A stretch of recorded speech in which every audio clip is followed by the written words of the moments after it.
Hello बच्चा party, आप सभी का स्वागत है हमारे YouTube चैनल पर। जैसा कि आप लोगों ने थंबनेल पर देख लिया होगा, आज आपका भाई आपको कराने वाला है BCS 040 स्टैटिस्टिकल टेक्निक के most important and repeated questions. और ये क्वेश्चन रहने वाले हैं थियोरेटिकल, क्योंकि तुम्हारा भाई न्यूमेरिकल क्वेश्चन को, जो न्यूमेरिकल इंपॉर्टेंट क्वेश्चन है, उसको एक अलग वीडियो में कवर कराएगा। क्योंकि यही वीडियो जो है बेटा क्या होगा, बहुत ज्यादा लंबा हो जाएगा। इसलिए मैं क्या करूंगा, आज की वीडियो में तुम्हें सारे के सारे थियोरेटिकल क्वेश्चन कवर कराऊंगा, जो कि बहुत ज्यादा इंपॉर्टेंट है तुम्हारे एग्जाम पॉइंट ऑफ व्यू से।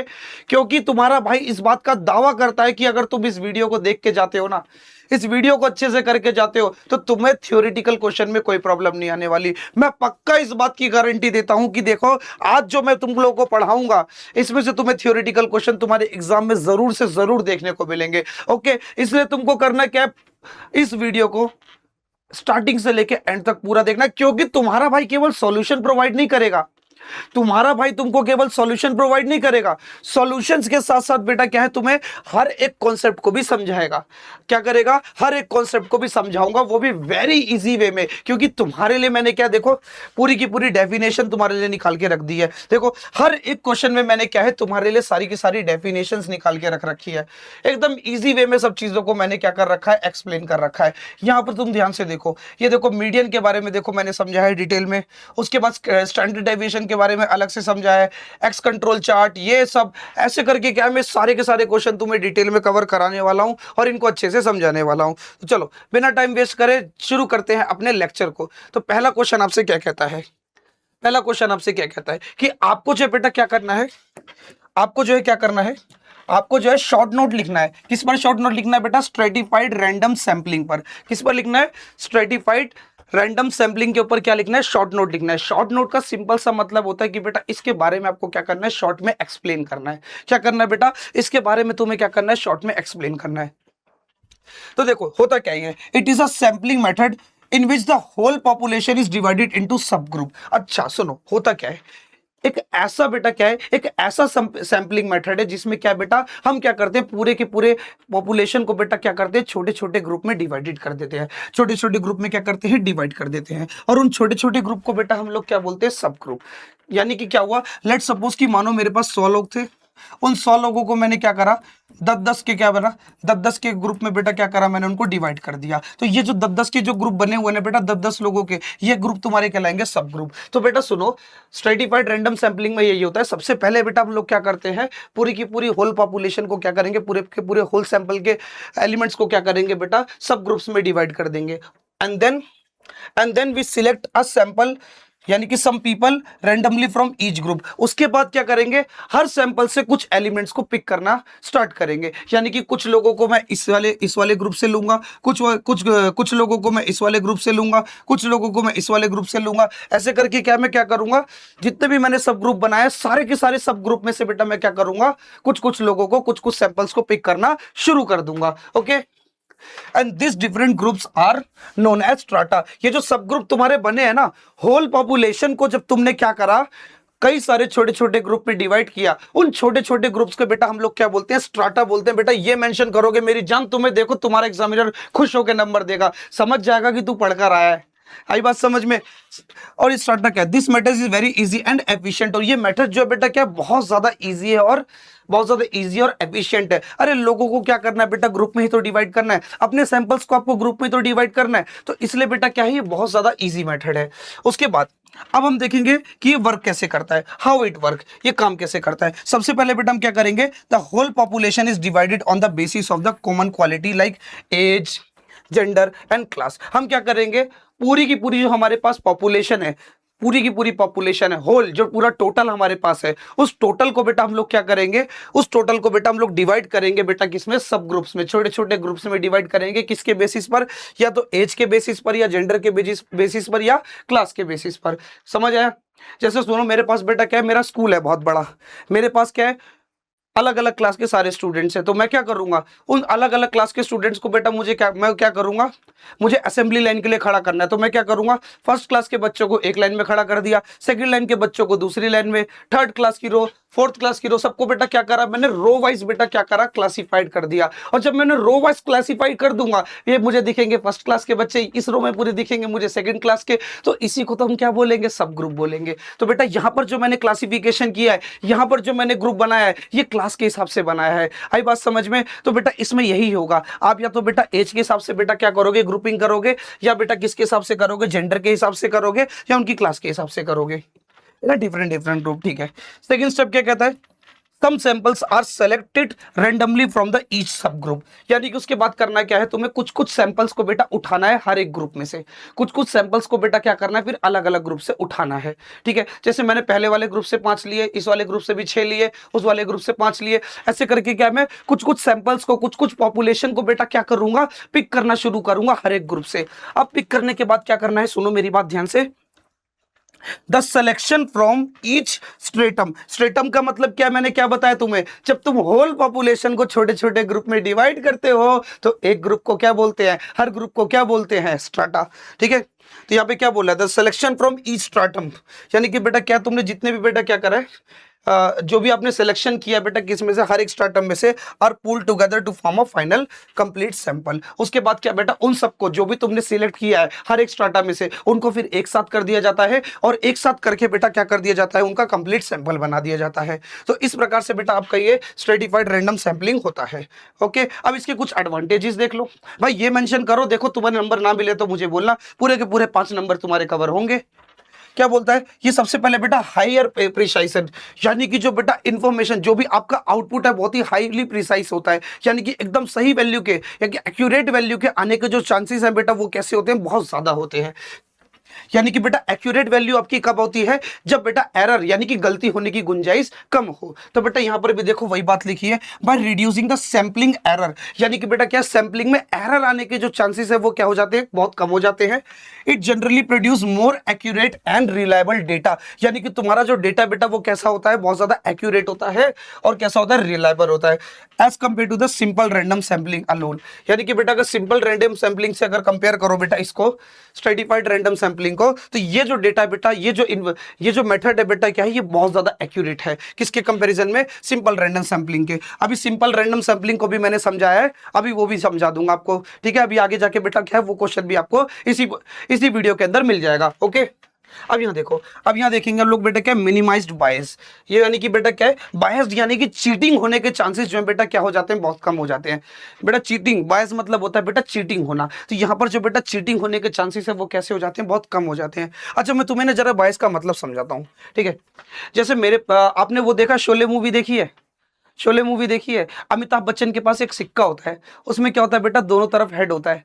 जब बेटा आगे लड़ाई करने की बात होती है तो अमिताभ बच्चन हेड बोल के धर्मेंद्र को क्या करता है, उसी जगह पे रोक देता है और खुद चला जाता है। उसके मरने के बाद जब धर्मेंद्र उसका सिक्का चेक करता है तो वो क्या देखता है कि बेटा क्या है, उसके दोनों कॉइन पर बेटा क्या है, दोनों तरफ क्या होता है, हेड होता है। ठीक है, तो बाद में क्या है, उसको बहुत ज्यादा कोसता है कि यार इसने इसने मेरे साथ इतनी बड़ी बेईमानी करी और अपनी जान गंवा दी, है ना। तो बेटा वो सिक्का, वो जो कॉइन था बेटा वो कैसा था, आपका बायस था, यानी कि चीटिंग वाला सिक्का था। उसमें कुछ भी करो तुम, कैसे भी करो, हमेशा क्या आएगा बेटा, हेड आएगा। तो ऐसी चीज को बेटा हम लोग क्या बोलते हैं, बायस थिंग। तो ये क्या करता है बेटा, बायस के रिस्क को बेटा क्या करता है, बहुत ज्यादा कम कर देता है। Accidentally choosing of completely unrepresentative sample from the border population, यानी कि क्या पॉपुलेशन से बेटा क्या, पॉपुलेशन में लोगों की जो पिकिंग में बेटा जो एक्सीडेंट होने के चांस है, यानी कि एक्सीडेंटली चूजिंग के चांस है बेटा वो क्या हो जाते हैं, बहुत ज्यादा कम हो जाते हैं। तो इस प्रकार से क्या है, ये आपका पहला क्वेश्चन था। अब देखते हैं अपने दूसरे क्वेश्चन को। हाँ बेटा, अब हमें क्या एक्सप्लेन करना है, हमें एक्सप्लेन करना है कॉरिलेशन। अभी कॉरिलेशन क्या है, कॉरिलेशन एक रिलेशनशिप है। क्या है बेटा, रिलेशनशिप है, जैसा तेरी गर्लफ्रेंड के साथ तेरा है वैसे बेटा ये रिलेशनशिप भी वैसे ही कुछ है। इधर देखो सुनो, a correlation simply means a relationship. Correlation का सिंपल सा मतलब है रिलेशनशिप। अबे गधे, अपना रिलेशनशिप मतलब समझ लेना, गर्लफ्रेंड बॉयफ्रेंड आ रहा हो कहीं मैथमेटिक्स में गर्लफ्रेंड बॉयफ्रेंड नहीं होता। लेकिन हाँ थोड़ी साइड स्टोरीज हैं, जैसे साइड पहली मैथमेटिक्स की जो पहली साइड स्टोरी है ना, वो कुछ इस प्रकार से कि जो दो पैरेलल लाइन होती है ना, वो जिंदगी भर एक साथ चलती रहती है, एक साथ चलती रहती है, एक साथ चलती रहती है, लेकिन कभी जिंदगी में बेटा क्या है, एक दूसरे से नहीं मिलती। तो ये इनकी साइड स्टोरी है, चलते तो एक साथ है लेकिन इनका कभी मिलन नहीं हो पाता।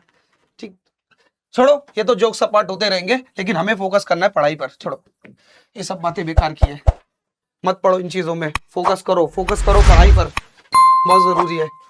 क्या बेटा सुनो, it is in statistic when the two things, यानी कि आपके वेरिएबल चेंज टुगेदर, जब बेटा क्या है दो चीजें आपस में एक साथ बदलती हैं, तो उसको बेटा हम लोग क्या बोलते हैं, कोरिलेशन बोलते हैं। Together we can say that there is a correlation, तो उसी को बेटा हम लोग क्या बोलते हैं, उनके बीच में क्या है, कोरिलेशन है between them.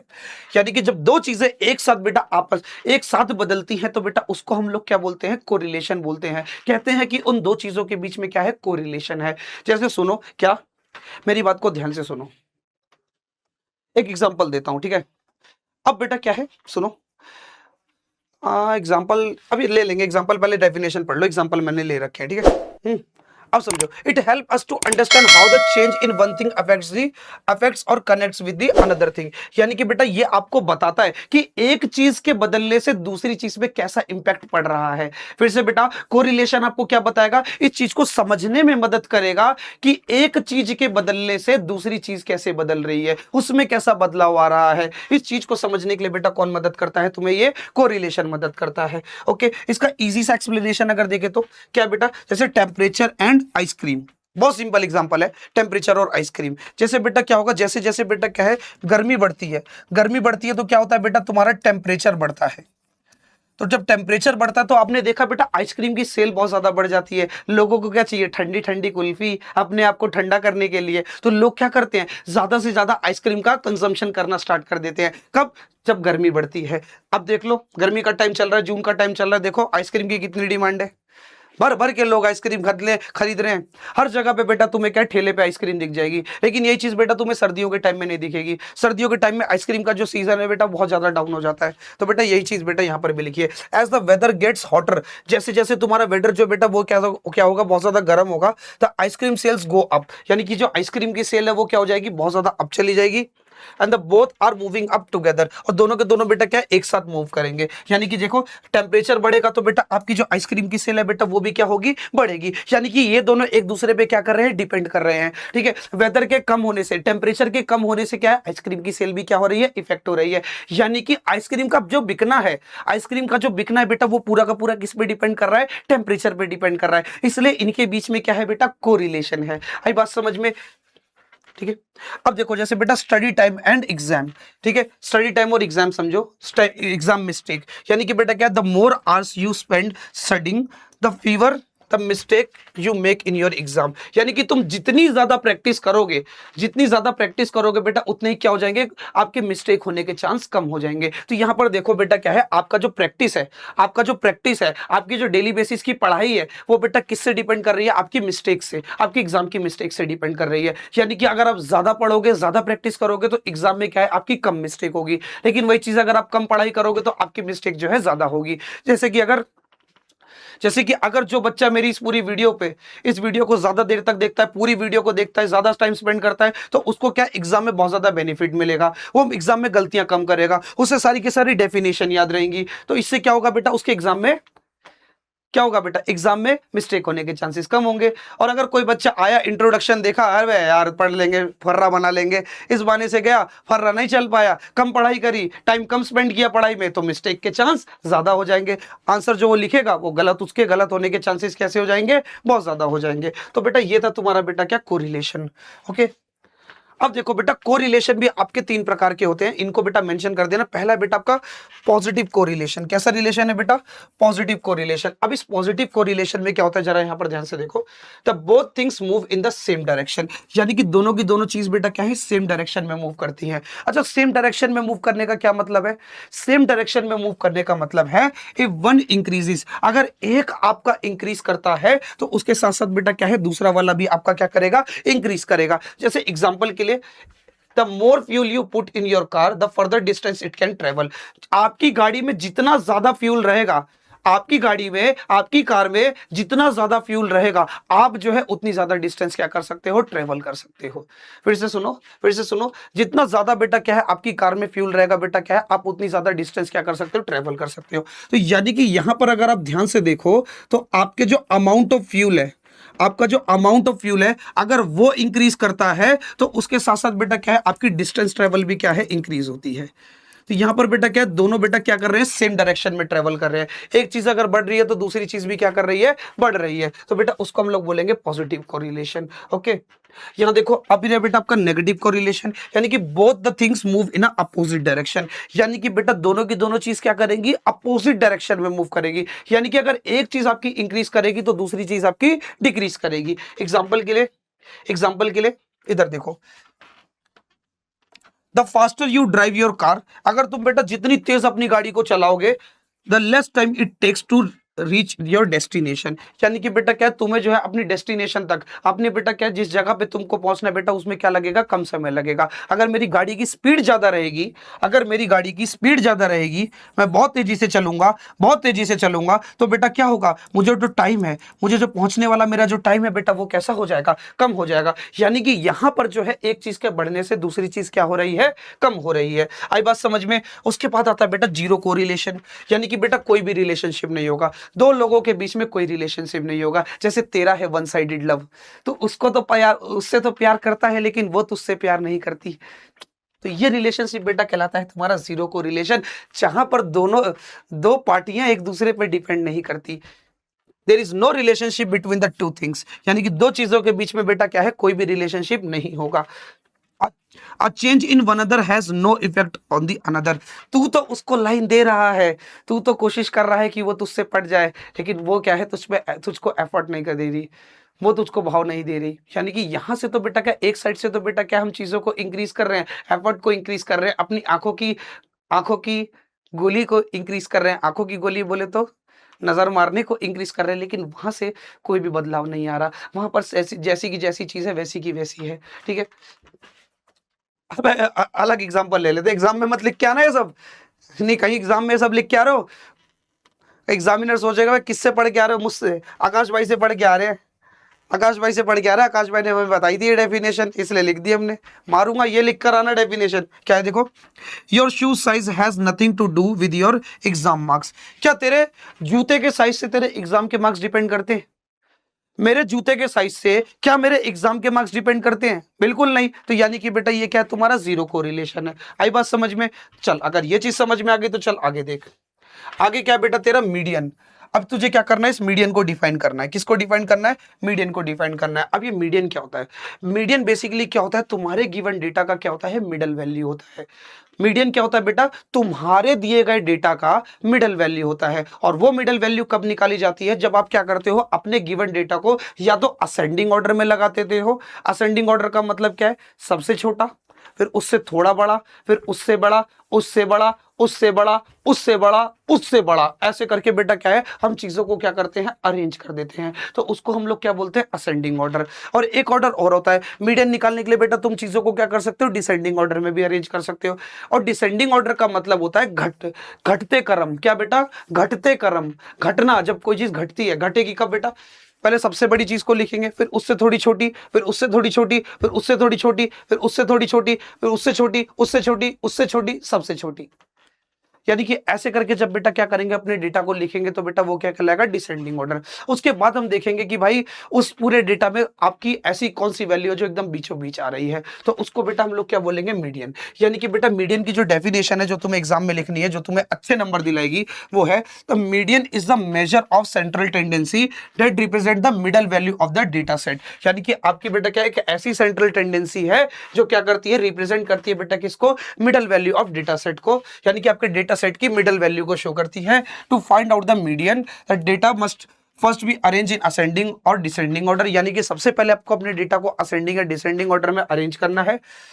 If the number of observation is odd, यानी कि तुम्हारे डेटा में, तुम्हारे पास जितना भी डेटा है, उस डेटा का अमाउंट अगर ऑड नंबर है, ऑड नंबर बोले तो बेटा 1 3 5 7, यानी कि ऐसा नंबर है जो बेटा क्या है, 2 से डिवाइड नहीं होता, आपके पास ऐसा नंबर है जो 2 से डिवाइड नहीं होता, तो बेटा आप मिडल टर्म कैसे निकालोगे? तो आप मिडल टर्म निकालोगे इस फॉर्मूले से, n+1 अपॉन में टूथ टर्म टीएच। ये टीएच आपको क्या बताएगा? पोजीशन बताएगा, यानी कि इस पोजीशन का जो टर्म है, इस पर्टिकुलर पोजीशन पर आने वाली जो टर्म है बेटा वो क्या होगी? तुम्हारी मिडिल टर्म होगी। जैसे अगर एग्जांपल के लिए मान लो मेरे पास बेटा कितनी ऑब्जर्वेशन है? टोटल 27।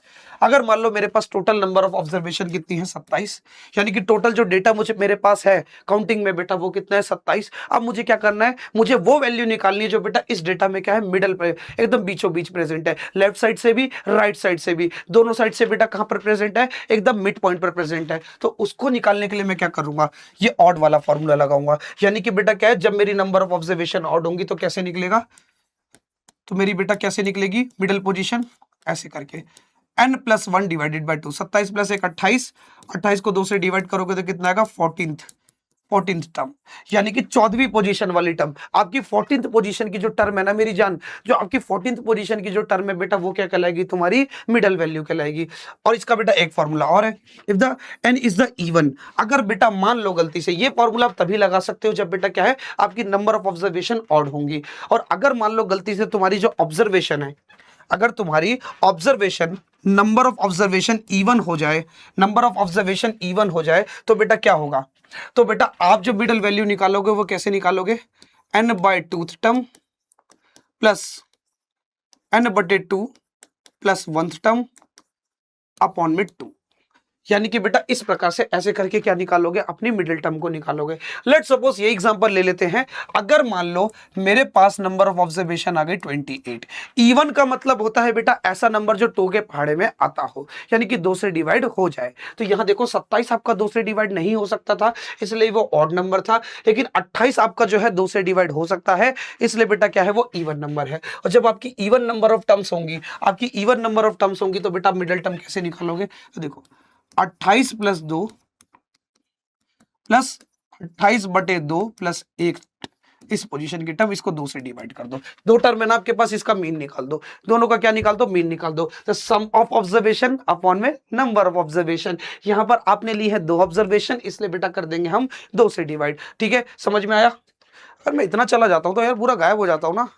हाँ यार, इतने पे आने पे दिखता हूं मैं, हाँ आधा दिखता हूं। अच्छा ठीक है, कोई बात नहीं।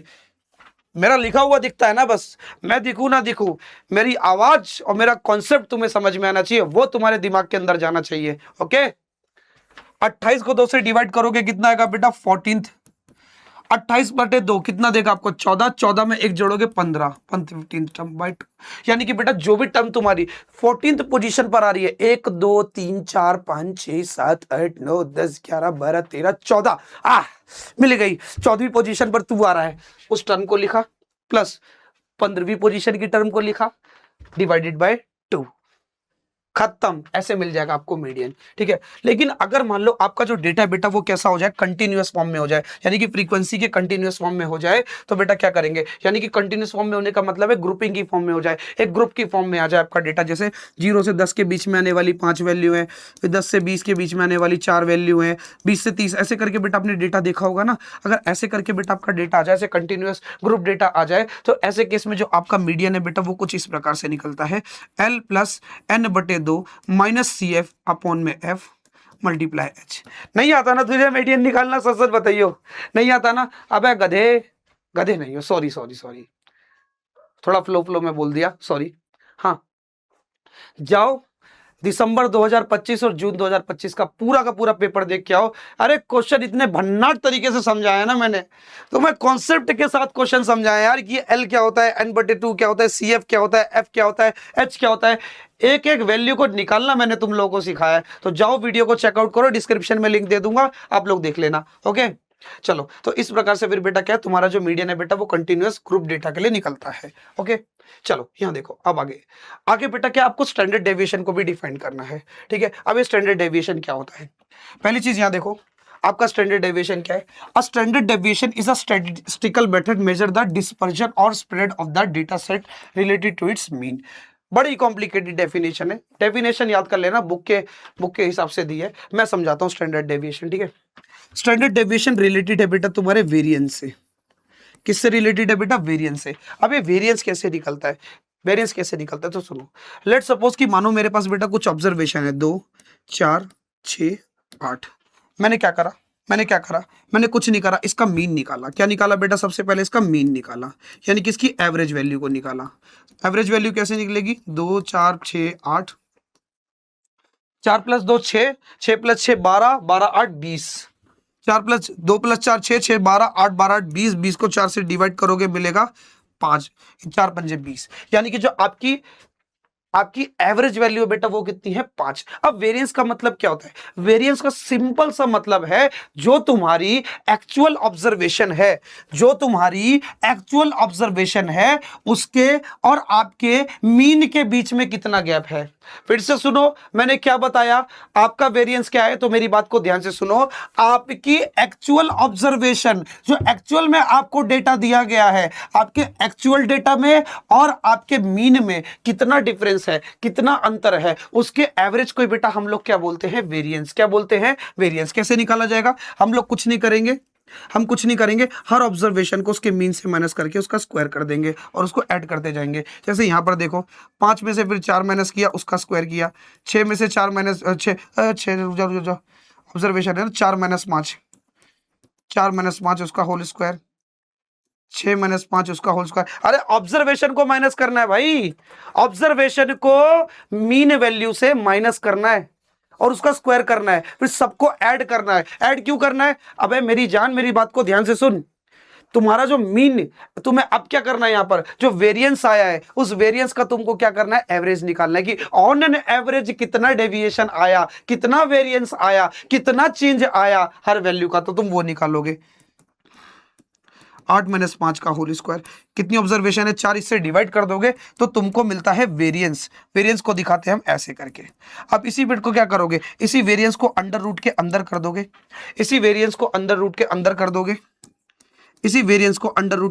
दोगे, तो तुमको क्या मिल जाएगा? स्टैंडर्ड डेविएशन, जो कि इस फॉर्मूले में ऐसे करके देखो डिफाइन किया गया है।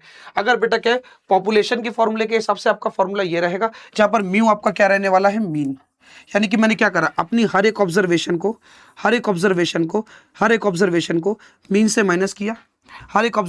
मीन से माइनस किया, उसका स्क्वायर किया और उसका समेशन कर दिया। समेशन करने का मतलब है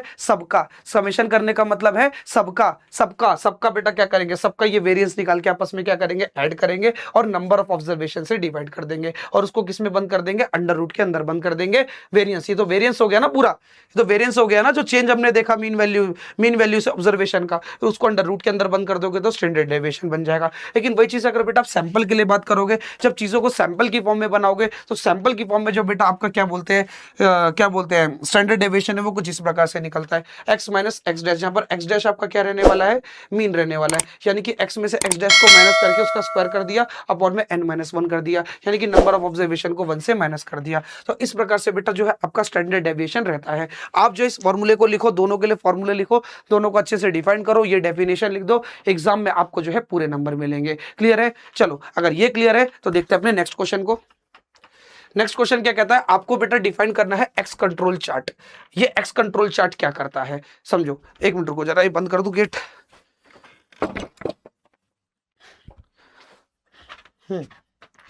एक्स कंट्रोल चार्ट बेटा कुछ नहीं है।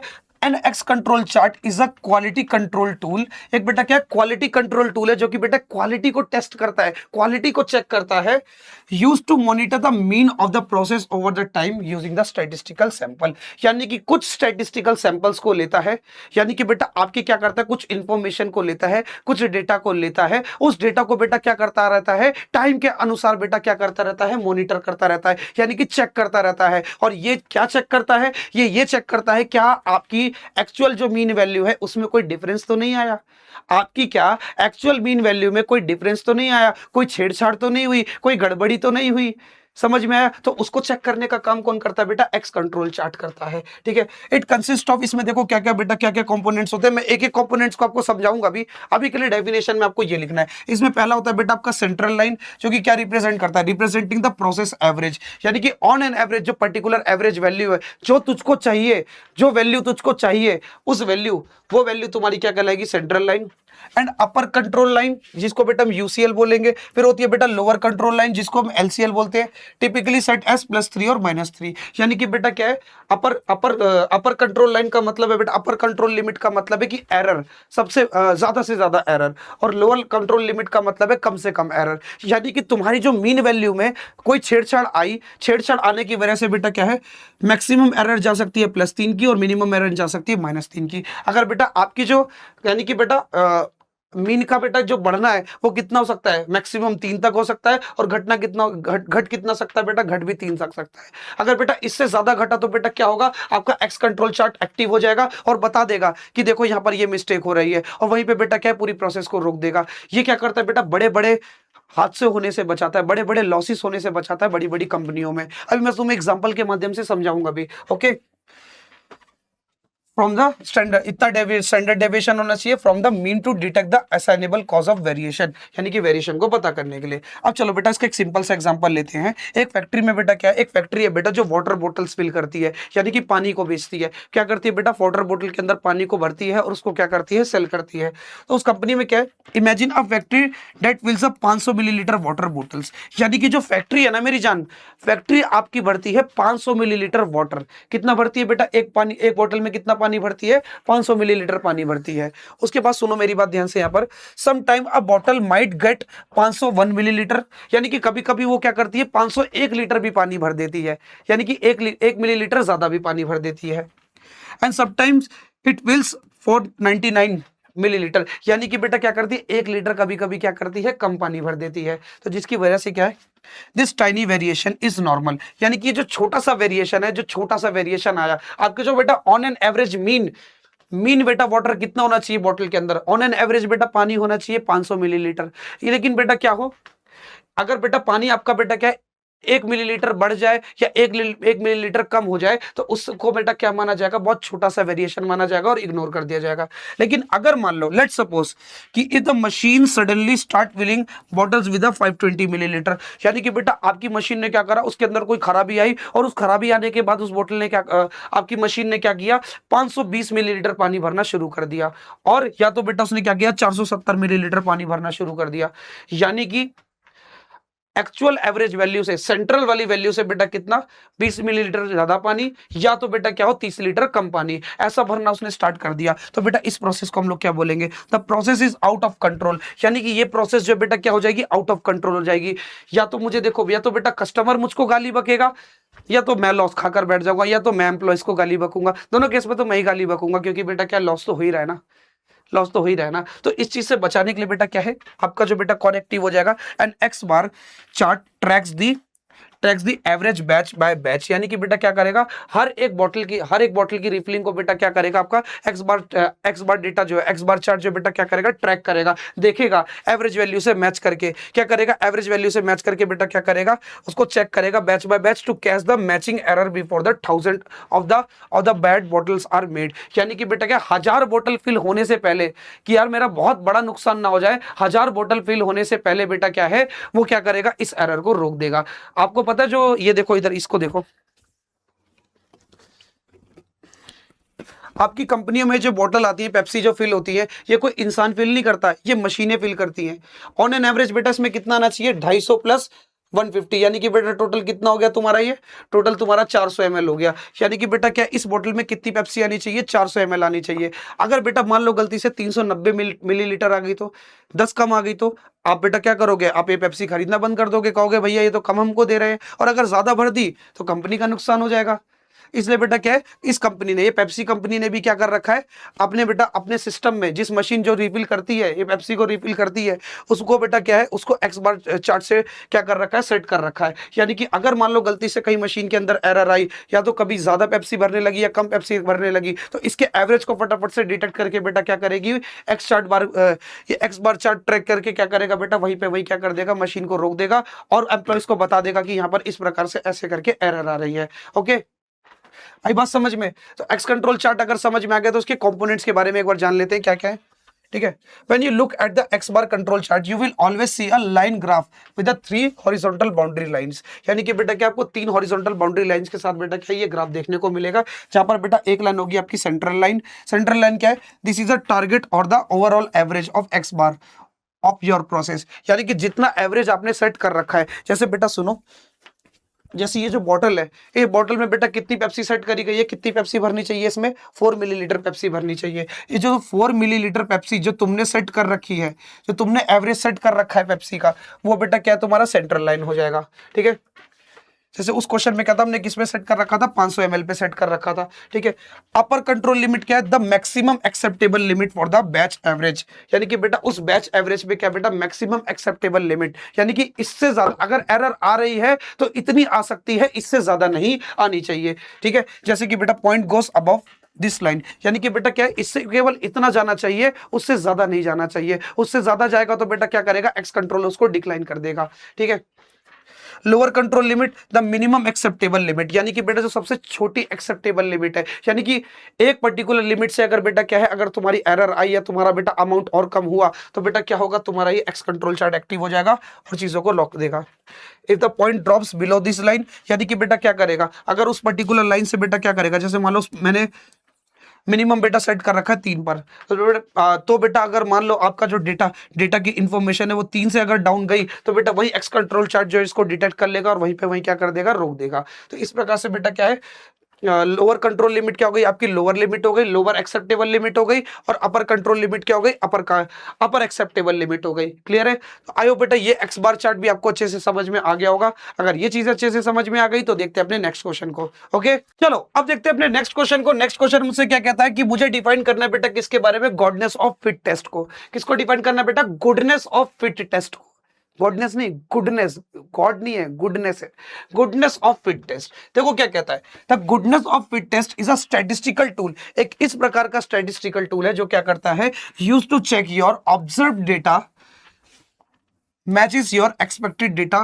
ठीक है, यानी कि आपके पास जो ऑब्जर्व डेटा है, आपने जो डेटा कैलकुलेट किया है, आपने जो डेटा को पाया है, क्या वो डेटा आपकी एक्सपेक्टेड डेटा से मैच हो रहा है या नहीं। आपने जो ऑब्जर्व करके डेटा फाइंड किया है, अपनी ऑब्जर्वेशन से जो डेटा फाइंड किया है, क्या वो आपके एक्सपेक्टेड डेटा से मैच हो रहा है या नहीं। इस चीज को बेटा चेक करने का काम कौन करता है, गुडनेस ऑफ फिट टेस्ट। कौन करता है बेटा, गुडनेस ऑफ फिट टेस्ट। यानी कि देखो यहां पर जो आपका ऑब्जर्व डेटा बेटा वो और कुछ नहीं है, the data, the real world data you actually collected, यानी कि जो रियल में जो डेटा आपने कलेक्ट किया है वो। और बेटा आपका जो एक्सपेक्टेड डेटा है वो क्या है, द डेटा यू प्रिडिक्ट और expected based on the scientific theory और हाइपोथेसिस, यानी कि अपनी कल्पना के अनुसार जो बेटा क्या है तुमने सोचा था, उस वैल्यू को बेटा हम लोग क्या बोलेंगे, हमारी एक्सपेक्टेड डेटा। वो डेटा जो कि बेटा क्या आपने प्रिडिक्ट किया था, एक्सपेक्ट किया था, किसके अनुसार बेटा, साइंटिफिक थ्योरी के अनुसार या अपनी हाइपोथेसिस यानी कि अपनी तुलना के, अपने कंपेरिजन में, अपनी बेटा थ्योरी के बेस पर जो आपने बेटा एक्सपेक्ट किया था बेटा, वो डेटा को बेटा हम लोग क्या बोलेंगे, एक्सपेक्टेड डेटा। अगर मैं इसको और सिंपल भाषा में समझाऊं तो बेटा ये क्या है, आपको क्या करेगा, क्या बताएगा आपको बेटा, वो रिलेशन बताएगा कि वो मैच आपका जो बेटा क्या, does your real world data fits our theoretical expectation और इट्स सिग्निफिकेंटली डिफरेंट। यानी कि बेटा ये आपको ये चीज बताने में मदद करेगा कि आपका जो थियोरिटिकल डेटा है वो आपके एक्सपेक्टेड डेटा से मैच कर रहा है या पूरी तरीके से अलग है। ठीक है, वो चीज बताने में क्या करेगा, आपकी हेल्प करेगा। बेसिकली क्या है, गुडनेस ऑफ फिट टेस्ट को चेक करने के लिए हम लोग यूज करते हैं बेटा कौन सा test, most common test method use करते हैं बेटा जिसका नाम है ची स्क्वायर। ठीक है, chi square goodness of fit test का यूज करते हैं बेटा, ची स्क्वायर, जिसको बेटा हम एक्स स्क्वायर से दिखाते हैं, शायद इसको वैसे शाही बोलते हैं, ऐसे कुछ करके बोलते हैं। ठीक है, गुडनेस ऑफ फिट टेस्ट, यानी कि बेटा क्या, ची स्क्वायर को बेटा क्या करते हैं हम लोग, ची स्क्वायर टेस्ट को यूज करते हैं क्या बेटा करने के लिए, क्या आपकी थियोरिटिकल वैल्यू मैच कर रही है आपकी एक्सपेक्टेड वैल्यू से कि नहीं। ठीक है, तो फॉर्मूला क्या होता है उसका, तो आप बेटा क्या करोगे, ये फॉर्मूला होता है बेटा चेक करने का, जहां पर ओ आपका क्या होता है, ऑब्जर्व वैल्यू, ओ आपका क्या होता है, ऑब्जर्व्ड वैल्यू, जो वैल्यू आपने अपनी ऑब्जर्वेशन से निकाली है। ई आपका क्या होता है, एक्सपेक्टेड वैल्यू, जितनी वैल्यू की आपने तुलना करी थी कि इतना तो होना ही चाहिए था, उसको बेटा हम लोग क्या बोलेंगे, एक्सपेक्टेड वैल्यू। फिर उसी को बेटा एक्सपेक्टेड वैल्यू से डिवाइड करके इस पूरे का सम कर दोगे तो तुमको क्या मिल जाएगा, तुम्हारा टेस्ट मिल जाएगा। फिर उस टेस्ट को बेटा हम क्या करेंगे, इन दोनों हाइपोथेसिस के हिसाब से बेटा क्या करेंगे, चेक करेंगे। जैसे एक एग्जांपल से और मैं तुम्हें समझाता हूँ। हाँ, कि मान लो कि तुम अपना एग्जाम करके गए, एग्जाम करने के बाद तुमने क्या किया, तुमने एक्सेप्ट किया, यार भाई हमने तो भाई का वीडियो देखा, भाई के वीडियो को देख के हमने अच्छे अच्छे आंसर लिखे, अच्छे आंसर लिखे तो हमें क्या है, अच्छे नंबर मिलेंगे। अब आपने क्या सोचा कि हाँ यार अगर मेरा 150 नंबर का पेपर है तो कम से कम 35 नंबर तो मेरे आ ही जाएंगे, अगर मेरा 50 नंबर का पेपर है तो मेरे 35 नंबर तो आ ही जाने हैं। आपने क्या करा, ये सोच लिया, ये अपने हाइपोथेसिस बना ली कि हाँ मेरे 35 नंबर तो आने चाहिए, तो ये हो जाएगी बेटा आपकी एक्सपेक्टेड वैल्यू। लेकिन जब आपका पेपर चेक होकर आएगा, जब एग्जामिनर आपका पेपर चेक करेगा, एग्जामिनर जब आपका पेपर चेक करेगा तब आएंगे बेटा आपके क्या, रियल मार्क्स। तब आपके क्या आएंगे बेटा, रियल मार्क्स आएंगे। तो उस रियल मार्क्स को हम लोग बोलेंगे आपकी ऑब्जर्व वैल्यू, जो एक्चुअल आपको रियल में मिल रही है। ठीक है, तो इस प्रकार से बेटा क्या हम लोग क्या करते हैं, अपने चीज को टेस्ट है इसको कैलकुलेट करते हैं। कैलकुलेट करने के बाद बेटा क्या हम लोग अपनी टेबुलर वैल्यू से उसे क्या करते हैं, मैच करते हैं। अगर बेटा क्या है, अगर आपकी बेटा यहाँ से ये चीज को टेस्ट की जो वैल्यू है, अगर वो आपकी क्रिटिकल वैल्यू से, बेटा टेबुलर वैल्यू को हम क्रिटिकल वैल्यू भी बोल देते हैं, अगर क्रिटिकल वैल्यू से कम आती है तो बेटा नल हाइपोथेसिस लगती है, और अगर ज्यादा आती है तो अल्टरनेट हाइपोथेसिस लगती है। इसके बारे में मैंने डिटेल में बताया बेटा किसमें, पेपर सॉल्व करते समय, और न्यूमेरिकल भी कराया है, आप जाके उसको देख लेना, या तो मैं न्यूमेरिकल वाली वीडियो में इस चीज को कवर करा दूंगा, डोंट वरी, घबराओ मत। न्यूमेरिकल वाली वीडियो को पूरा देखना, आपको ये पूरा का पूरा कैलकुलेट करना भी सिखा दूंगा, आपके एग्जाम में भी पूछता है। ओके, एक बार समझ लो, यहाँ पर नल हाइपोथेसिस क्या बोलेगी आपकी, यहाँ पर नल हाइपोथेसिस H0 क्या बोलेगी, द डेटा फिट्स परफेक्टली, यानी कि जो आपका डेटा बेटा वो परफेक्टली फिट हो जाएगा। यानी कि क्या होगा, there is no significant difference between we observe and the expected, यानी कि आपकी एक्सपेक्टेड वैल्यू और ऑब्जर्व वैल्यू के बीच में कोई भी डिफरेंस नहीं है। एक्सपेक्टेड वैल्यू और ऑब्जर्व वैल्यू के बीच में कोई भी डिफरेंस नहीं है। लेकिन अल्टरनेट हाइपोथेसिस में क्या होगा कि दोनों वैल्यू के बीच में बेटा क्या है, डिफरेंस आ जाएगा। यानी कि ऊपर वाला केस जो बेटा कैसा होगा, आपका फेयर होगा, और ये वाला केस क्या होगा, आपका बाइस्ड होगा, यानी कि अनफेयर होगा। यहाँ पर बेटा क्या आपकी एक्सपेक्टेड वैल्यू जो है बेटा क्या है, वो ऑब्जर्व वैल्यू से मैच नहीं करेगी। तो इस प्रकार से बेटा क्या है, ये पूरा का पूरा थ्योरी है बेटा तुम्हारे किसका, गुडनेस ऑफ फिट टेस्ट का। ओके, अगर ये क्लियर है तो बेटा अब देखते हैं अगला टॉपिक, जिसका नाम है बेटा पॉइजन डिस्ट्रीब्यूशन। अब ये पॉइजन डिस्ट्रीब्यूशन तुमको क्या बताता है, तो पॉइजन डिस्ट्रीब्यूशन बेटा क्या है, इज अ स्टैटिस्टिकल टूल। ये भी क्या बेटा, एक स्टैटिस्टिक का बेटा टूल है, used to predict how many times an independent event will occur within a fix interval of time और अ स्पेस। यानी कि एक फिक्स इंटरवल ऑफ टाइम में, एक फिक्स इंटरवल ऑफ टाइम में आपका जो इंडिपेंडेंट इवेंट है वो कितनी बार हुआ, आपका जो इंडिपेंडेंट इवेंट है वो कितनी बार अकर हुआ, कितनी बार हुआ, किसमें बेटा, एक फिक्स इंटरवल ऑफ टाइम में। एक फिक्स इंटरवल ऑफ टाइम में आपका कोई भी इंडिपेंडेंट इवेंट, इंडिपेंडेंट इवेंट का सिंपल सा मतलब है कोई ऐसी घटना जो किसी पे डिपेंड नहीं करती, कोई ऐसी घटना जो किसी पे डिपेंड नहीं करती, तो उसको बेटा हम लोग क्या बोलेंगे, हमारा इंडिपेंडेंट इवेंट। और वो इंडिपेंडेंट इवेंट कितनी बार हुआ, एक फिक्स इंटरवल ऑफ टाइम में, उसको बेटा हम लोग क्या बोलेंगे, हमारा पॉइजन डिस्ट्रीब्यूशन। ओके, ये क्या करेगा बेटा, उस चीज को प्रेडिक्ट करके बताएगा कि बेटा क्या है, तुम्हारा इंडिपेंडेंट इवेंट जो है उस फिक्स इंटरवल ऑफ टाइम में कितनी बार हुआ। इसको प्रेडिक्ट करने का काम कौन करेगा, तुम्हारा पॉइजन डिस्ट्रीब्यूशन। ठीक है, इसका एक एग्जांपल देखो, it is ideal for the modelling rare random event के लिए। बेटा क्या है, कोई भी इवेंट अगर आपका रैंडम है, रैंडमली कोई भी इवेंट हो रहा है, यानी कि इच्छा अनुसार, अपनी इच्छा से कुछ भी हो रहा है, तो उनके लिए बेटा क्या है, ये बहुत ज्यादा बेनिफिशियल है। ऐसे डेटा को प्रिडिक्ट करने के लिए बेटा क्या है, बहुत ज्यादा बेनिफिशियल है। उसके बाद where you know the average rate of occurrence, यानी कि कितने रेट से आपका जो बेटा क्या है, आपका जो इवेंट है वो हो रहा है। एवरेज रेट ऑफ अकरेंस यानी कि कोई भी इवेंट आपका कितने रेट से हो रहा है, कितनी दर से हो रहा है, यानी कि समय के अनुसार जो है आपका डेटा कैसे कैसे आगे बढ़ रहा है। इसको बेटा हम लोग क्या बोलेंगे, इसको हम लोग बोलेंगे क्या, लैम्डा। क्या बोलेंगे, lambda. Can not predict exactly when the event will happen. अगर बेटा कोई इवेंट हो गया तो इसको क्या है, प्रिडिक्ट करना थोड़ा सा मुश्किल हो जाता है। Clear, average rate of occurrence lambda. ठीक है, आपका जो एवरेज है बेटा रेट किसी इवेंट का होने का, उसको क्या बोलेंगे, लैम्डा। और इसको प्रेडिक्ट करना कब मुश्किल है, जब क्या है बेटा, कोई भी इवेंट आपका हो जाए। अब इसके की पॉइंट्स क्या है, सबसे पहले इवेंट्स अगर इंडिपेंडेंटली पहली बात, अगर आप पॉइजन्स डिस्ट्रीब्यूशन लगाना चाहते हो तो आपका जो इवेंट की जो अकरेंस है, इवेंट का जो होना है, वो पूरी तरीके से इंडिपेंडेंट होना चाहिए, किसी पे डिपेंड नहीं करना चाहिए। उसके बाद जो आपका एवरेज रेट है, एवरेज रेट को बेटा हम लोग क्या बोलते हैं, लैम्डा रिमेन्स कांस्टेंट, यानी कि हर बार जो बेटा आपका एवरेज रेट है बेटा वो कैसा आएगा, सेम आएगा। कैसा आएगा बेटा, सेम आएगा। जो अकरेंस है, जो चेंज है, वो कैसा आएगा, हमेशा सेम आएगा।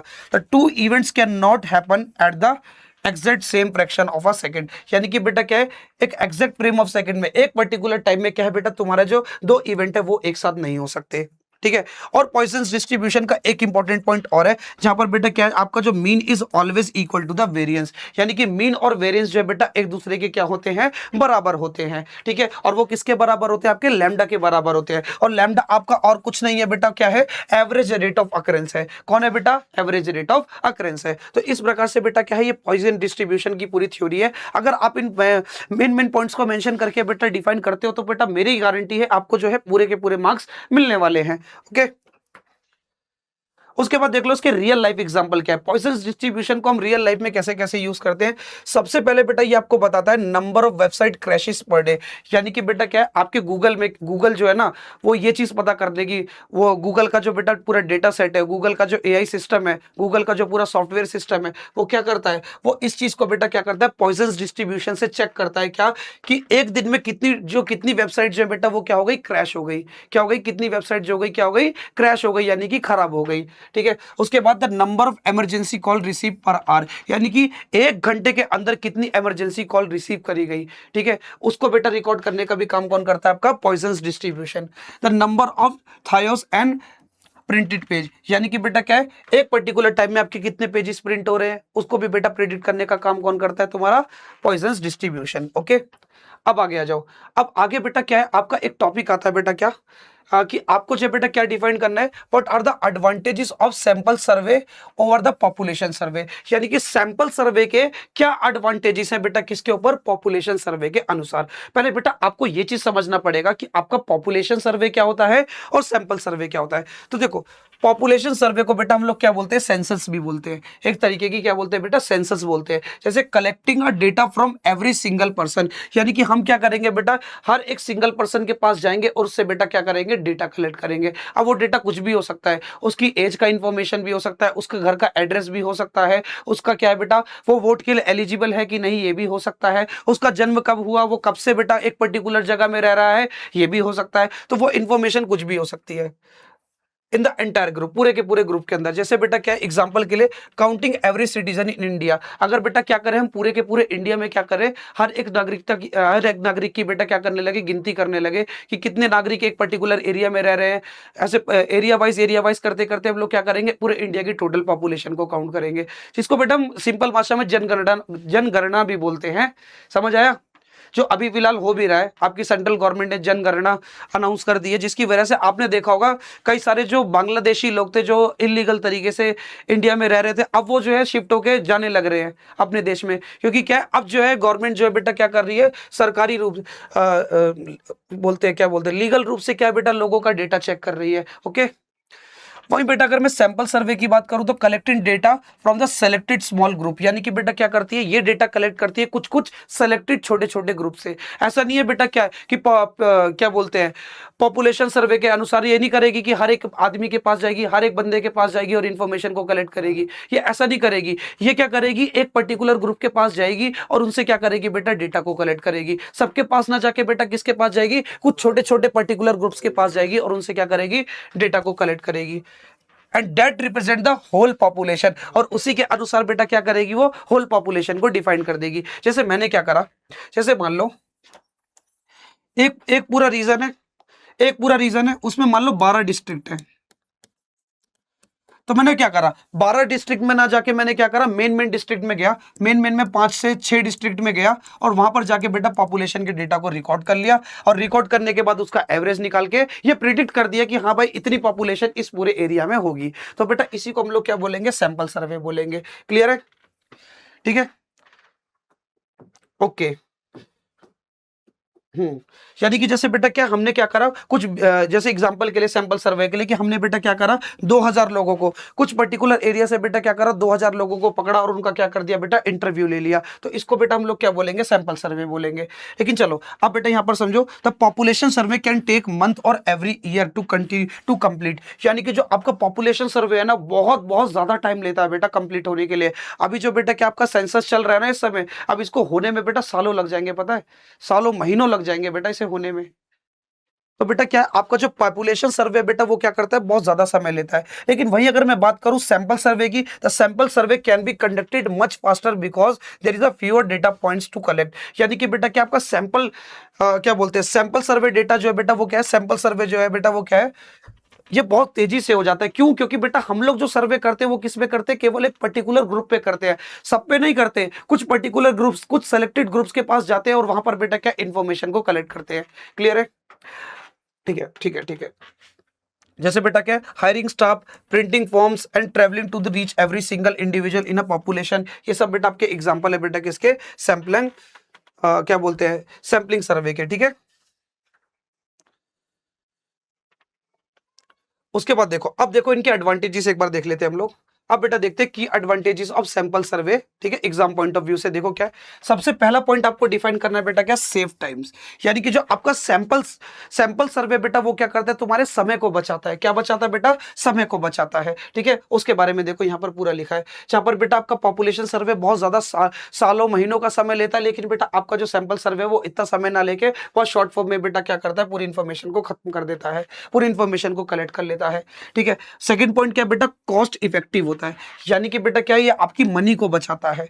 यानी कि अगर मान लो बेटा क्या है मुझे हर एक पर्सन का अगर मुझे क्या करना है पॉपुलेशन सर्वे करना है, पॉपुलेशन सर्वे में मुझे क्या बेटा हर एक पर्सन का बेटा सर्वे लेना पड़ेगा, जिसमें क्या है मुझे बहुत ज्यादा टाइम भी लगेगा और बहुत ज्यादा पैसे भी लगेंगे क्योंकि मुझे ज्यादा लोगों को हायर करना पड़ेगा सर्वे करने के लिए। लेकिन वही अगर मुझे क्या बोलते हैं सैंपल सर्वे करना पड़ेगा तो उसके लिए मुझे क्या है बहुत कम लोगों को हायर करना पड़ेगा सर्वे करने के लिए, क्योंकि उनको क्या करना है हमें क्या करना है कुछ पर्टिकुलर ग्रुप्स के पास ही जाना है। तो पर्टिकुलर ग्रुप्स के पास जाना है तो इसके लिए मुझे क्या बेटा पर्सन की बहुत ज्यादा जरूरत नहीं पड़ेगी। ठीक है, सर्वे करने के लिए। ठीक है, ये चीज बेटा यहाँ पर मैसेज यहाँ पर देखो पूरी की पूरी वही चीज मैंने जो मैंने समझाई तो मैं वही लिखा है। ठीक है, एक्सपेंस को कम करता है, sampling dramatically reduce the administrator and the operational cost, operational cost को भी बेटा क्या करता है बहुत ज्यादा कम कर देता है। उसके बाद क्या बेटा द ग्रेटर एक्यूरेसी, यानी कि जो इसकी एक्यूरेसी है बेटा आपके सैंपल्स में इसकी जो एक्यूरेसी है बेटा वो क्या होती है बहुत अच्छी होती है, इन डेप्थ होती है इन्फॉर्मेशन के मामले में। Because the volume of the data is smaller, आपके जो डेटा का वॉल्यूम है बेटा वो कैसा है बहुत ज्यादा छोटा है इन अ सैंपल सर्वे, जिस वजह से क्या है you can hire the high quality well trained and interviewers. यानी कि बेटा इसकी मदद से क्या कर सकते हो आप बहुत ज्यादा स्किल वाले पर्संस को भी क्या कर सकते हो हायर कर सकते हो या उनको पिक कर सकते हो। क्लियर है?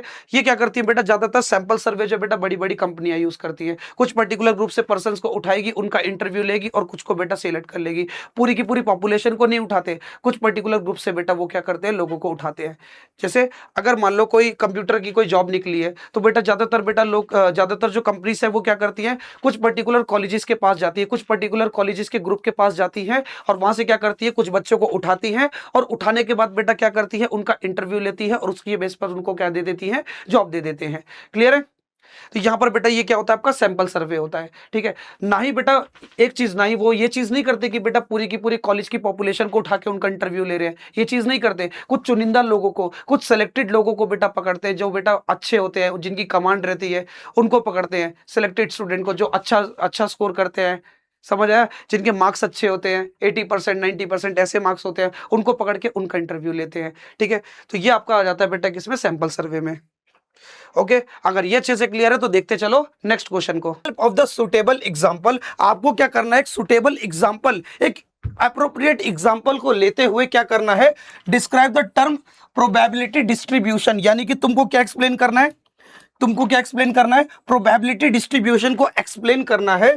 ठीक है, ये चीज करनी है। उसके बाद क्या करना है how does the binomial distribution differ from the Poisson distribution, यानी कि आपके बाइनोमियल और पॉइजन डिस्ट्रीब्यूशन में क्या अंतर है इसके बारे में भी हम लोग क्या करेंगे डिस्कस करेंगे। ओके, तो सबसे पहले देखते हैं हमारा प्रोबेबिलिटी डिस्ट्रीब्यूशन क्या होता है। तो इधर देखो the probability distribution maps the probability of every possible outcome of an random experiment. यानी कि तुमने क्या बेटा किसी भी रैंडम एक्सपेरिमेंट को किया, रैंडम एक्सपेरिमेंट को करने के बाद हर एक पॉसिबल इवेंट की बेटा क्या पता चलेगी आपको, प्रोबेबिलिटी पता चलेगी। किसके कॉन्सेप्ट से? प्रोबेबिलिटी डिस्ट्रीब्यूशन की मदद से। क्या पता चलेगी? प्रोबेबिलिटी डिस्ट्रीब्यूशन की मदद से तुम्हें किसी भी इवेंट के सारे पॉसिबल आउटकम की क्या मालूम पड़ेगी? प्रोबेबिलिटी मालूम पड़ेगी। समझ आया? समझ आई ये बात? हर एक पॉसिबल आउटकम की आपको क्या मालूम पड़ जाएगी? प्रोबेबिलिटी मालूम पड़ जाएगी। जैसे एग्जांपल मैंने लिया है, if we select the 2 card from the well shuffled playing card, यानी कि well shuffled playing 52 cards, 52 cards होते हैं। अरे तुमने ताश के पत्ते खेले, ए जुआड़ी ले फेटी मार। वेल शफल्ड का मतलब होता है ऐसे करके हम ऊपर नीचे ऐसे फेटी मारते हैं ना, ऐसे फेटी मारने को बेटा हम लोग क्या बोलते हैं? वेल शफल्ड करना। यानी कि जो ताश की गड्डी आती है बेटा, उसमें कितने पत्ते होते हैं? 52 पत्ते होते हैं। उन 52 पत्तों को क्या करा? पहले फेटी मारा, फेटी मार के बेटा उसमें से क्या है? 2 पत्तों को निकाला गया। फेटी मार के बेटा क्या करा गया? उसमें से 2 पत्तों को निकाला गया। तो तुमको क्या करना है? प्रोबेबिलिटी डिस्ट्रीब्यूशन बनाना है। किसका बेटा? किंग पत्ता। कौन सा पत्ता आने का? किंग पत्ते आने की क्या करनी है तुम्हें? प्रोबेबिलिटी डिस्ट्रीब्यूशन बनानी है। तो इधर सुनो, पहले मैं तुम्हें पत्ते का कॉन्सेप्ट समझा देता हूं एक बार। इधर देखो, आपके पत्ते 52 पत्ते होते हैं आपके। 52 में से बेटा क्या है? 26 होते हैं तुम्हारे रेड और 26 होते हैं तुम्हारे ब्लैक। और ये 26 पत्ते भी बेटा 2 कैटेगरी में डिवाइड होते हैं। रेड वाले होते हैं बेटा डिवाइड डायमंड में, ऐसे जिन पत्तों पे बेटा ऐसे करके ये ऐसे करके सिंबल बना होता है। उसके बाद होता है बेटा आपका हार्ट, दिल से खास, जिसमें ऐसे करके दिल बना होता है। ये दिल दीवाना, वो वाला दिल। ओके, उसके बाद आते हैं बेटा तुम्हारा ब्लैक वाला पत्ता। तो ब्लैक में होता है बेटा स्पेड और दूसरा होता है क्लब। स्पेड मतलब जो आप काला पान बोलते हो, हुकुम, जिसे क्या बोलते हैं बेटा हिंदी में? हुकुम बोलते हैं, उसका पत्ता। फिर क्लब बेटा क्या होता है? चिड़ी का पत्ता। चिड़ी का पत्ता जिसमें बेटा ऐसे करके पत्ती बनी होती है, ये होता है बेटा आपका क्या? चिड़ी का पत्ता। क्लियर है? हर पत्ते में बेटा, हर पत्ता जो है कैसे शुरू होता है? 2 से शुरू होता है। 2 3 4 5 6 7 8 9 10। 10 के बाद आता है बेटा आपका गुलाम यानी कि जैक। फिर आती है बेटा आपकी बेगम यानी कि क्वीन। फिर आता है बेटा आपका किंग। फिर आता है आपका एस। यानी कि बेटा हर उसमें भी क्या है? इसमें भी बेटा कितने कितने हो गए? 13 से ये 13 पत्ते ये होंगे, 13 पत्ते ये होंगे, 13 पत्ते ये होंगे, 13 पत्ते ये होंगे। तो आपको जो है बेटा क्या है, आप अगर ध्यान से देखो तो बेटा क्या है, एक किंग आपको डायमंड से मिलेगा, एक किंग आपको हार्ट से मिलेगा, एक किंग आपको स्पेड से मिलेगा, एक किंग आपको क्लब से मिलेगा। यानी कि अगर आप ध्यान से देखो, अगर आप ध्यान से देखो तो आपके जो नंबर ऑफ किंग है ना, आपके जो नंबर ऑफ किंग है वो कितने हैं? 4 हैं। तो आपको क्या करना है? आपने 2 पत्ते निकाले हैं, 2 पत्ते निकाले हैं। आपको जो है प्रोबेबिलिटी डिस्ट्रीब्यूशन बताना है बेटा। किसका? किसका बताना है? किसका बताना है? किंग का बताना है। तो देखो क्या क्या पॉसिबिलिटी है। अगर मैं 2 पत्ते निकाल रहा हूं, अगर मैं 52 पत्तों में से 2 पत्ते निकाल रहा हूं, तो किंग को मद्देनजर रखते हुए, किंग वाले पत्ते को मद्देनजर रखते हुए क्या क्या हो सकता है? हो सकता है कि मुझे एक बार भी किंग ना मिले, दोनों पत्तों पर किंग ना मिले। हो सकता है मुझे दोनों पत्तों पर क्या है? किंग ना मिले। दोनों पत्तों पर क्या है? किंग ना मिले। यानी कि पहले पत्ते पे भी नॉन किंग मिला, यानी कि कोई भी नॉन किंग पत्ता। नॉन किंग, नॉन किंग का मतलब क्या है? किंग का ना मिलना, किंग के अलावा कोई भी पत्ता मिलना। यानी कि मैंने दोनों पत्तों को निकाला और दोनों पत्ते कैसे निकले? नॉन किंग निकले। या तो ये पॉसिबिलिटी हो सकती है। इस पॉसिबिलिटी में क्या होगा? तुम्हारे जो किंग की संख्या बेटा वो कैसी होगी? 0 होगी। कैसी होगी बेटा? 0 होगी। तो उसकी क्या प्रोबेबिलिटी है? उसकी क्या प्रोबेबिलिटी है? प्रोबेबिलिटी कैसे निकलेगी? सुनो, तूने पहला पत्ता निकाला, पहला पत्ता कौन सा निकला? नॉन किंग निकला। तो सुन, टोटल तेरे पास होते हैं 52 पत्ते, टोटल तेरे पास होते हैं 52 पत्ते। तो 52 में से 4 होते हैं तुम्हारे किंग, 52 में से 4 होते हैं तुम्हारे किंग। तो 52 में से अगर तुम 4 घटा दोगे तो बेटा तुम्हारे पास नॉन किंग पत्ते कितने होंगे? 48। यानी कि वो पत्ते जो किंग नहीं है। 52 में से 4 तुम्हारे किंग है, बाकी के कौन है? नॉन किंग, यानी कि किंग नहीं है। तो बेटा नॉन किंग पत्ते कितने हैं? 48। कितने हैं बेटा? 48। तो पहला केस क्या बनेगा? पहला पत्ता तुम्हारा जो है बेटा नॉन किंग होगा, उसकी क्या प्रायिकता है? क्या प्रोबेबिलिटी है? 48 अपॉन में 52। यानी कि जिस भी चीज की तू प्रोबेबिलिटी निकाल रहा है वो कितनी बार है? अपॉन में टोटल मल्टीप्लाई। 2 पत्तों को एक साथ निकाल रहे हो इसलिए मल्टीप्लाई होगा। फिर से बेटा दूसरा पत्ता भी नॉन किंग निकला। अब एक पत्ता तू निकाल चुका है, एक पत्ता तू निकाल चुका है। अब एक पत्ता तेरा कम हो गया, टोटल में से भी और वैसे भी, नॉन किंग में से भी, दोनों में से। अब जो तेरा टोटल पत्ता बचेगा वो कितना बचेगा? 51। कितना बचेगा? 51। और एक बेटा तेरा नॉन किंग पत्ता भी निकल चुका, तो बेटा नॉन किंग पत्ते कितने बचेंगे? 47। एक तेरा नॉन किंग पत्ता निकल चुका है ना, एक तेरा नॉन किंग पत्ता निकल चुका है, इसलिए बचेंगे 47/51। तो देख, तेरा एक भी किंग ना आने का प्रोबेबिलिटी डिस्ट्रीब्यूशन क्या बना, 48/52 मल्टीप्लाई 47/51। ठीक है। अब सेकंड केस, या तो तुझको क्या मिलेगा, दोनों पत्तों पर किंग नहीं मिलेगा, या तो तुझे क्या मिलेगा, एक किंग मिलेगा, या तो तुझे क्या मिलेगा, दोनों किंग मिलेगा, या तो होगा तुझे तीन किंग मिलेगा। तीन किंग मिलेगा, दिमाग दौड़ा लेते हो, तीन किंग मिलेगा। भाई यहाँ पर देख पत्ते कितने निकाले मैंने, दो पत्ते निकाले हैं ना। अबे तो दो पत्ते निकाले तो क्या दो से ज्यादा किंग मिल जाएंगे मुझे? नहीं मिलेंगे ना। दो से ज्यादा किंग मिल जाएंगे मुझे? नहीं मिलेंगे ना। मैक्सिमम दो ही किंग मिलेंगे मुझे। क्लियर? अब इधर देख, अब मुझे क्या है, एक किंग मिलना चाहिए। क्या मिलना चाहिए? एक किंग मिलना चाहिए। तो या तो हो सकता है कि पहला पत्ता मुझे किंग मिल जाए, दूसरा नॉन किंग मिल जाए, या तो ये कंडीशन हो सकती है पहली बार में मुझे एक किंग निकलना चाहिए। ये भी तो पॉसिबिलिटी है ना। देखो अब किंग आने की देखो क्या क्या डिस्ट्रीब्यूशन बन सकते हैं। किंग किंग किंग आने की क्या क्या पॉसिबिलिटी है, क्या क्या पॉसिबल आउटकम है। या तो जीरो किंग मिलेगा, या वन किंग मिलेगा, या दो किंग मिलेगा। तो जब आपको वन किंग मिलेगा तो एक पत्ते पे किंग मिलेगा, एक पत्ते पे नॉन किंग मिलेगा। या तो ऐसा होगा कि पहले पत्ते पे किंग मिले, दूसरे पत्ते पे नॉन किंग मिले। या प्रोबेबिलिटी में जब भी चॉइस आए तो बेटा तुमको करना है एडिशन। प्रोबेबिलिटी में जब भी बेटा चॉइस आए तो तुमको क्या करना है, एडिशन। या तो तुझे पहले पत्ते पे किंग मिलेगा, दूसरे पत्ते पे नॉन किंग मिलेगा। या तो होगा बेटा क्या, दूसरे पत्ते पे तुझे नॉन किंग मिलेगा और पहले पत्ते पे तुझे नॉन किंग मिलेगा, दूसरे पत्ते पे तुझे किंग मिलेगा। या तो बेटा तेरा सिनेरियो जो है ऐसा होगा। तो यहां जो तेरा प्रोबेबिलिटी डिस्ट्रीब्यूशन है वो क्या बनेगा, यहां तेरा प्रोबेबिलिटी डिस्ट्रीब्यूशन बनेगा। किंग आने की प्रायिकता क्या होगी, किंग कितने होते हैं, 4, डार्क लेता हूं ना गाढ़ा, 4/52। अब एक पत्ता तेरा निकल गया है, एक पत्ता तेरा निकल गया किंग के रूप में। अब देख तेरा पहला पत्ता किंग है, तेरा पहला पत्ता किंग है, तेरा किंग निकल चुका है। अब यहां देख, यहां देख, यहां देख, एक किंग तेरा निकल गया तो बेटा टोटल में से एक पत्ता कम हो जाएगा। और नॉन किंग पत्ते कितने हैं, 48।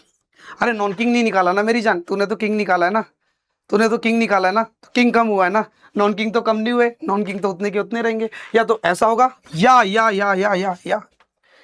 या तो ऐसा होगा, पहला पत्ता तुझे क्या मिलेगा, नॉन किंग मिलेगा। अब नॉन किंग पहला पत्ता, नॉन किंग आने की क्या प्रायिकता है, 48/52। अब एक पत्ता निकल गया, एक पत्ता निकल गया तो टोटल में से क्या होगा बेटा, एक पत्ता कम हो जाएगा। अपॉन में किंग, किंग तो नहीं निकाला ना तूने मेरी जान। यहां पर देख तूने क्या निकाला है, यहां पर तूने नॉन किंग निकाला है, यहां पर तूने नॉन किंग निकाला है, किंग नहीं निकाला। तो किंग की जितनी संख्या बेटा, किंग की उतनी संख्या रहेगी, 4।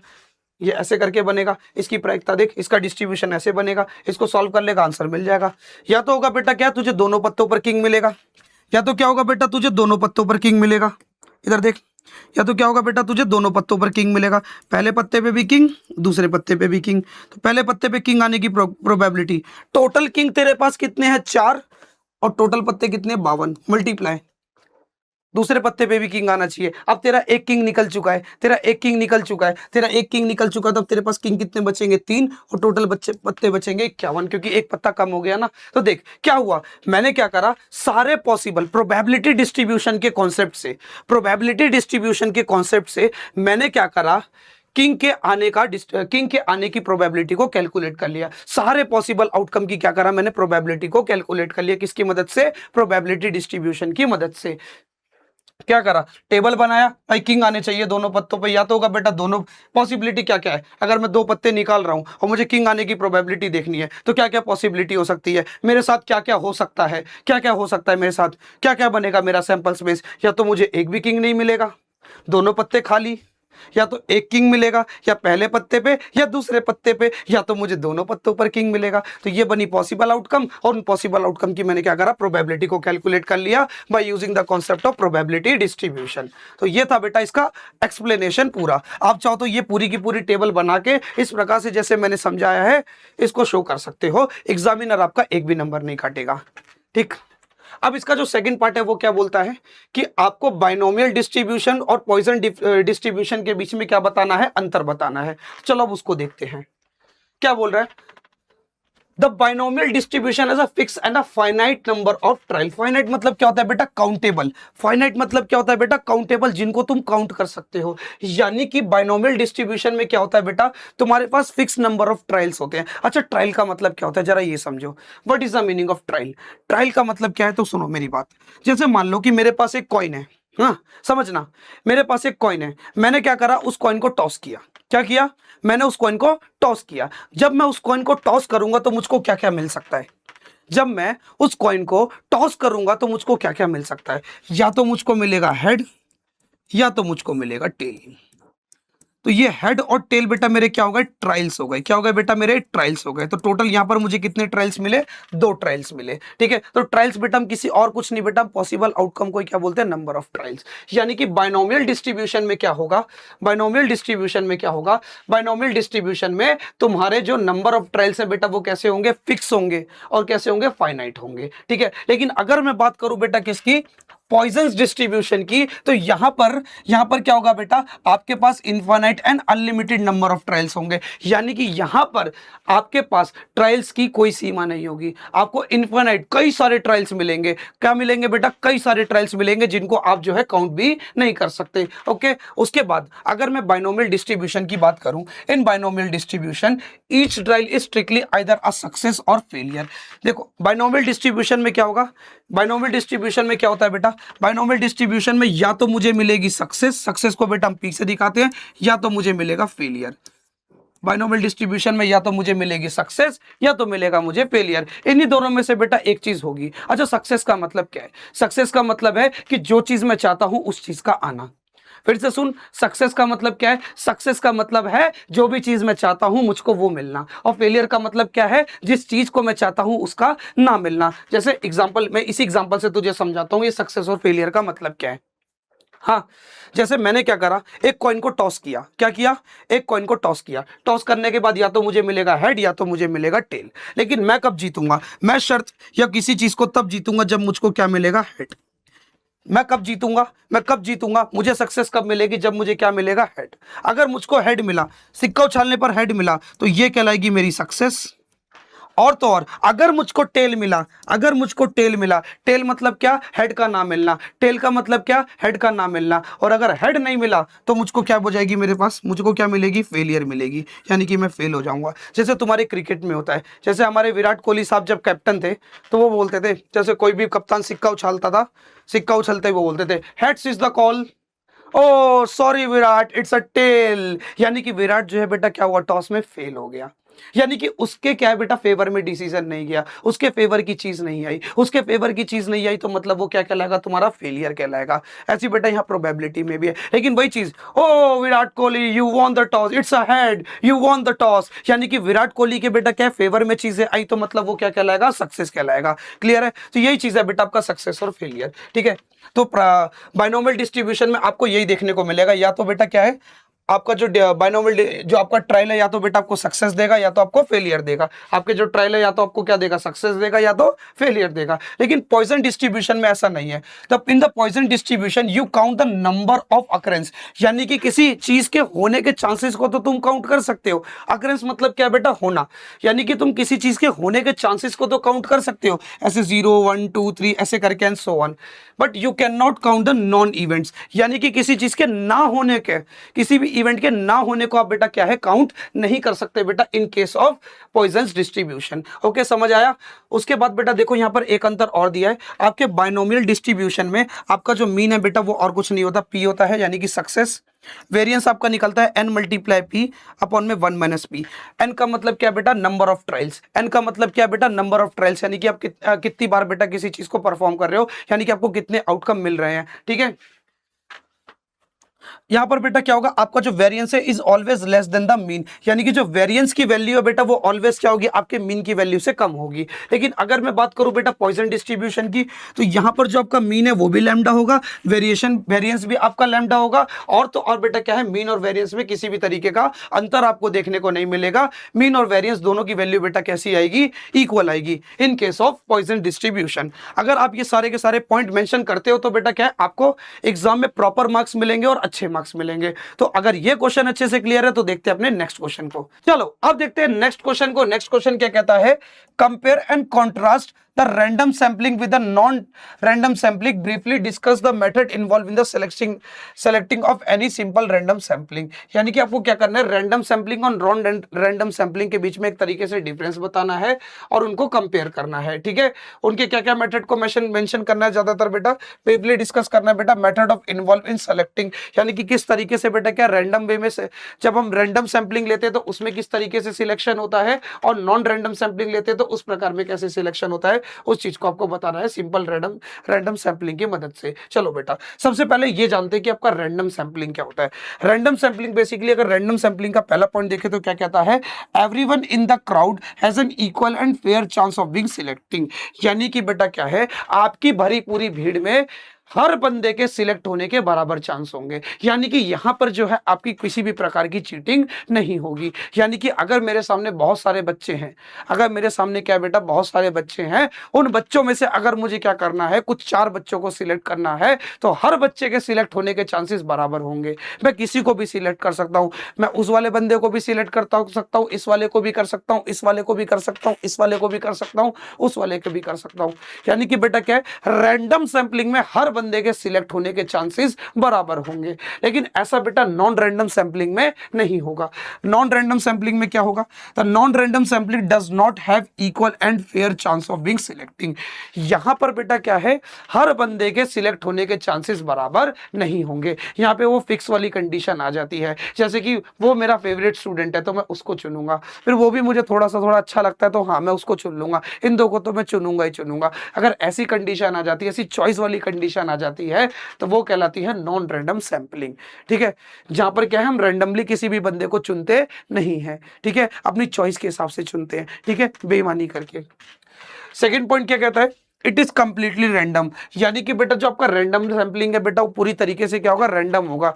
यानी कि मैं रैंडमली किसी को भी इच्छा अनुसार बेटा किसी को भी सिलेक्ट कर सकता हूं, लेकिन यहां पर ऐसा नहीं होगा। इट इज नॉट रैंडम, ये जो है रैंडम नहीं होगा, ये क्या होगा, बेस्ड ऑन दी चॉइस होगा। यानी कि आपकी चॉइस पर बेस्ड होगा कि आप किसको सिलेक्ट करना चाहते हो। थर्ड पॉइंट कैसा है, it is highly unbiased and fair. यानी कि बेटा ये कैसा होगा, अनबाइज्ड होगा। अनबाइज्ड बोले तो बेटा क्या है, किसी भी प्रकार की यहां पर क्या है, बायसनेस नहीं होगी, किसी भी प्रकार की बेटा क्या है, चाटुकारिता नहीं होगी। यानी कि बेटा क्या, चाटुकारिता बोले तो मतलब कि किसी तरीके की फिक्सिंग नहीं होगी। अनबाइस का मतलब है कि फिक्सिंग का ना होना, फिक्स ना होना, कोई भी चीज पूरी तरीके से रैंडम होना। ठीक है, अनबाइस मतलब चीटिंग ना होना। लेकिन आजकल तो एग्जामों में चीटिंग बहुत हो रही है, आपके इग्नू वाले भी करते हैं। अभी तुमको फेल कर देंगे, फेल करने के बाद रीएवैल्यूएशन के नाम पे तुमसे पैसे मांगेंगे, पैसे मांग के तुम्हें पास कर देंगे। तो ये क्या है कि एक तरीके का बायस्ड है, अनबायस्ड नहीं है, ये चीज अनबायस्ड नहीं है। अनबायस्ड का मतलब है चीटिंग का ना होना, बायस का मतलब होता है चीटिंग होना, तो वो तुम्हारे लिए बायस्ड है वो लोग, इग्नू वाले, समझे। तो यानी कि बेटा क्या, ये हाईली क्या होंगे बेटा, अनबायस्ड होंगे और फेयर सिचुएशन होगी। फेयर बोले तो बेटा साफी होगी, नाइंसाफी नहीं होगी तुम्हारे साथ, ठीक है। लेकिन यहाँ पर बेटा क्या, इट कैन बी बायस्ड, यहाँ पर जो है बेटा आपकी बेईमानी भी हो सकती है और अनफेयर सिचुएशन भी हो सकती है। क्या हो सकती है बेटा, अनफेयर सिचुएशन भी हो सकती है।